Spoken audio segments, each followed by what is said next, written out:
नरक चतुर्दशी महिलाओं की मुक्ति का पर्व। श्री राम ने माता सीता को रावण की कैद से मुक्त कराने के लिए रावण को पराजित किया था और प्राप्त स्मरणीय नारी सीता को मुक्त कराकर अपने नारीवादी होने का परिचय भी दिया। इसके अलावा श्री राम ने अहिल्या का उद्धार किया, सबरी को मुक्ति दी, सुग्रीव की पत्नी रूमा को उनके पति से वापस मिलाया और रावण की कैद से असंख्य नारियों को भी छुड़ाया था। श्री कृष्ण को मध्यकाल के रीतकालीन कवियों ने एक रसिक, छलिया और स्त्रियों के प्रति आसक्ति के रूप में गलत तरीके से पेश किया, लेकिन वास्तव में श्री कृष्ण निर्भय नारियों के मुक्तिदाता के रूप में दिखाए गए हैं। रुक्मणी का हरण पर श्री कृष्ण ने रुक्मणी की इच्छा की लाज रखी तो द्रौपदी को चीरहरण से बचाकर भी नारी सम्मान की रक्षा की है। गोपिकाओं को भक्ति ज्ञान देकर जहाँ उन्हें परिधियों से मुक्ति किया, वहीं नरकासुर के अत्याचार से भी 16,000 राजकुमारियों को सम्मान दिया। महाभारत, श्रीमद् भागवत पुराण आदि महान ग्रंथों में यह कथा है कि प्राग ज्योतिषपुर अर्थात वर्तमान असम राज्य में नरकासुर नामक एक असुर जाति का दुष्ट राजा राज करता था। विष्णु और श्रीमद् भागवत पुराण के अनुसार नरकासुर नामक असुर ने अपनी शक्ति से सभी देवी देवताओं एवं मानवों को आतंकित कर रखा था। उसने ऋषि मुनियों के साथ साथ 16,000 महिलाओं को बंदी बना रखा था।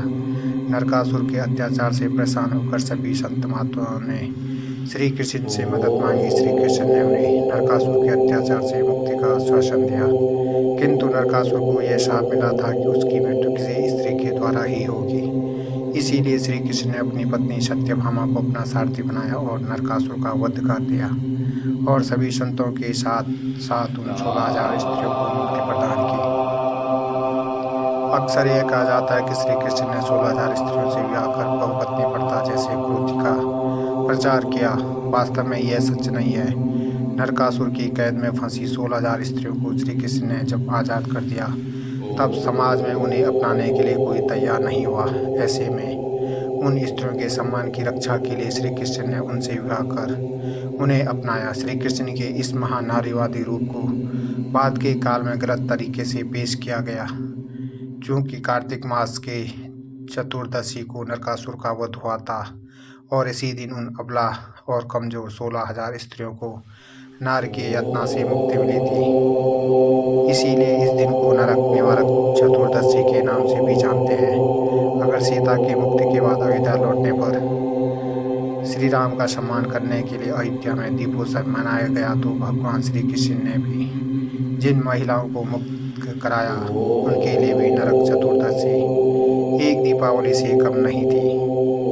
इसी दिन इन सभी के जीवन में अंधकार से प्रकाश रूपी श्री कृष्ण का आगमन हुआ था। इसीलिए इस दिन को भी दीपावली की तरह ही मनाया जाता है और इसे छोटी दिवाली कहा जाता है। एक प्रकार से यह स्त्रियों की मुक्ति की दीपावली है।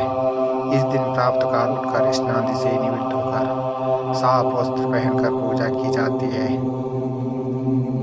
शाम के समय दीपदान करने की भी परंपरा है, जो यम को समर्पित किया जाता है।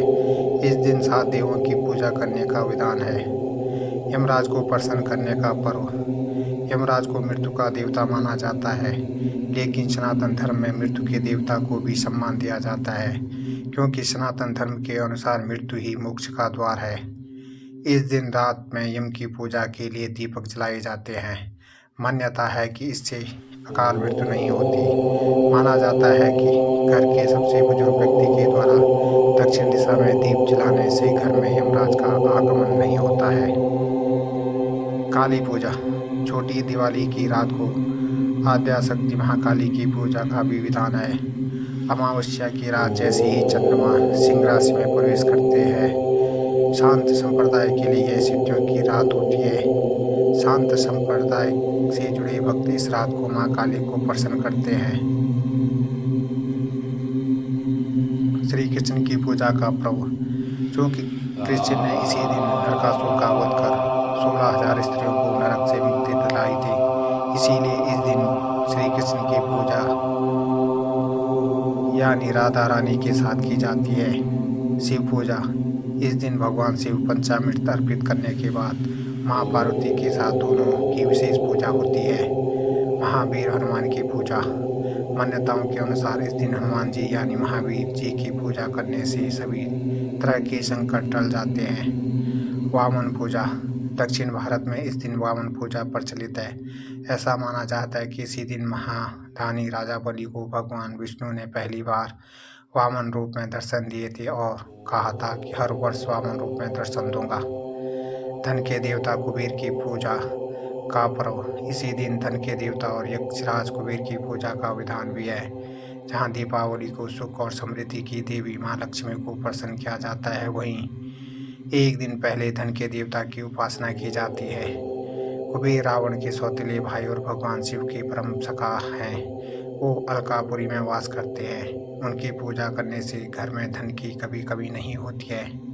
कहानी आप लोगों को अच्छी लगे तो चैनल को लाइक शेयर करें और चैनल का सदस्य जरूर बने। धन्यवाद।